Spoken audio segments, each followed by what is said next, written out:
আসসালামু আলাইকুম সুপ্রিয় শিক্ষার্থীরা, আশা করি সবাই ভালো আছো। আলহামদুলিল্লাহ, আমি তোমাদের আফরোজা ম্যাডাম বলছি, আমিও ভালো আছি। তৃতীয় শ্রেণীর প্রাথমিক গণিতের আরেকটি জটিল বলবো না, কিন্তু তোমাদের কাছে একটু জটিল লাগতে পারে আজকে আরেকটি সমাধান করতে যাচ্ছি। সেটি হচ্ছে যোগ বিয়োগ গুণ ভাগ সংক্রান্ত সমাধান। ঠিক আছে, এটি তোমাদের 6 নম্বর অধ্যায়ে আছে, মান্থলি টেস্টও আছে। এই অধ্যায়টি করানোর পর মান্থলি টেস্টের তোমাদের সিলেবাসটা মোটামুটি কমপ্লিট হবে, আমরা এরপর রিভিশনে চলে যাব। তো চলো সবাই আমরা আজকে যোগ বিয়োগ গুণ ভাগ সংক্রান্ত সমাধানগুলো স্টার্ট করি। অল্প অল্প করে করব, অবশ্যই কঠিন লাগার কোনো কারণ নেই। সবাই শিট, বই এবং খাতা নিয়ে আমার সাথে জয়েন করবে। সেটা আমি সবগুলো অঙ্কই করে দিয়েছিলাম, তো আজকে চেষ্টা করব অঙ্কগুলো কিছু কিছু তোমাদের বুঝিয়ে দেওয়ার জন্য। ঠিক আছে, দেখো আমি চেষ্টা করেছি 72 পৃষ্ঠা খুলবে সবাই। আমি চেষ্টা করেছি যে 1 থেকে 10 পর্যন্ত তোমাদের অঙ্কগুলো এই ইয়ার জন্য, মান্থলি টেস্টের জন্য রাখতে। আর বাকি যে অঙ্কগুলো আছে সেখান থেকে আমি তোমাদের সৃজনশীল অঙ্ক বানিয়ে দিয়েছি। ঠিক আছে, তো তোমরা অবশ্যই 1 থেকে 10 পর্যন্ত অঙ্কগুলো ভালো করে করবে। আমি কিন্তু নাম এবং সংখ্যা চেঞ্জ করে পরীক্ষার সময় দিব। ঠিক আছে, দেখো 1 নম্বর অঙ্কটা কীভাবে করতে হবে। রেজা তার বাড়িতে 6 বন্ধুকে দাওয়াত দেয়। মনে করো তুমি তোমার বাড়িতে 6 জন বন্ধুকে দাওয়াত দিয়েছো। তার 85টি বড়ই আছে। কার কাছে? রেজার কাছে 85টি বড়ই আছে, সেটা সে 6 জন বন্ধুকে দিবে। তার মানে প্রত্যেক এক বন্ধু কয়টি করে বড়ই পাবে? তার মানে 6 বন্ধুকে দিবে সে 85টি বড়ই, এক বন্ধু কয়টা করে পাবে? ভাগ করলেই হয়ে যাবে। এই অধ্যায়টাতে তোমাদের যোগ বিয়োগ গুণ ভাগ 5 মিশালি অঙ্ক আছে। 5 মিশালি না, 4 মিশালি অঙ্ক আছে। হ্যাঁ, তোমাদের অবশ্যই বুঝতে হবে কোনটা ভাগ, কোনটা যোগ, কোনটা বিয়োগ, কোনটা গুণ। ঠিক আছে, আগে যেমন প্রতি অধ্যায়ে করেছো, এই অধ্যায়ে শুধু ভাগই আছে, এই অধ্যায়ে শুধু গুণই আছে, এরকম কিন্তু না। এখন এখানে মিক্সড করা আছে, তোমাদের অবশ্য বুঝতে হবে যে কোনটা ভাগ করতে হবে, কোনটা গুণ করতে হবে। ঠিক আছে, তাহলে দেখো এখানে আমরা কি বুঝলাম, যে 6 বন্ধুকে দাওয়াত করে খাওয়াবে, 85টি বড়ই আছে। এখন সেটা 6 বন্ধুর মধ্যে ভাগ করে দিতে হবে। ঠিক আছে, তাহলে অবশ্যই যেহেতু ভাগ করতে হবে, বোঝা যাচ্ছে ভাগই করতে হবে। তাহলে আমরা লিখব 6 বন্ধুকে দিবে 85টি বড়ই, এক বন্ধু পাবে কয়টা বড়ই। চলো দেখি আমরা এটা শীটে কিভাবে করেছি। দেখো এখানে আমি সুন্দর করে দিয়েছি। 6 বন্ধু বড়ই পাবে 85টি, সুতরাং এক বন্ধু বড়ই পাবে। অবশ্যই একজন বন্ধু কম পাবে, কম পেলে এখানে ভাগ। ঠিক আছে, তো ভাগ করলাম, কিভাবে করলাম? 85 ভাগ 6।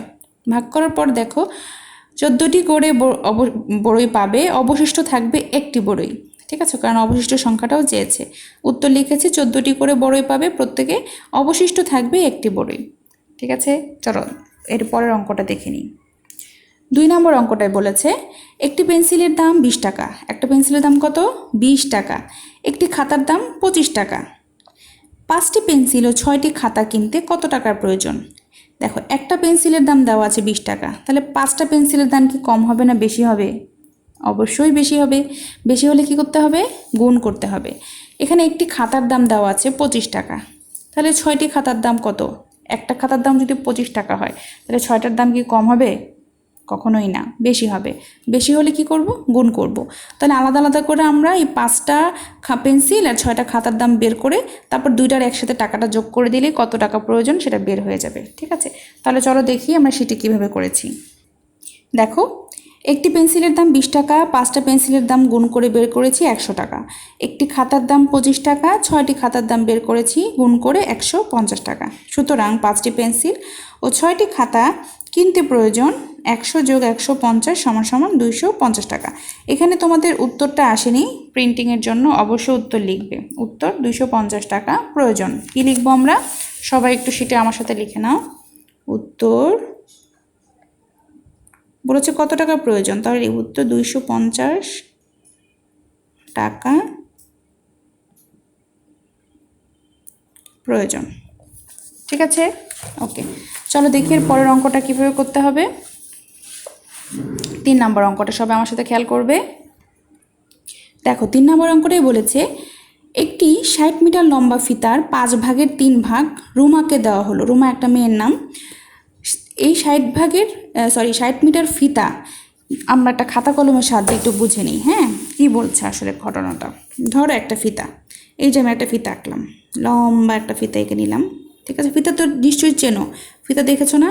অনেকে চুল বাঁধে, অথবা আমাদের যখন প্রোগ্রাম হয় সেই প্রোগ্রামে আমরা বিভিন্ন ফিতা কাটার ব্যবস্থা করি, লাল সবুজ, তাই না?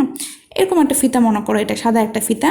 এটাকে কি বলেছে, এর 5 ভাগের 3 ভাগ, তার মানে 5টা ভাগ করতে হবে ফিতাটাকে। 1 2 3 4। তাহলে দেখো এই যে 1টা ভাগ, 2টা ভাগ, 3টা ভাগ, 4টা ভাগ, 1 2 3 4 5, 5টা ভাগে ভাগ করলাম না ফিতাটাকে।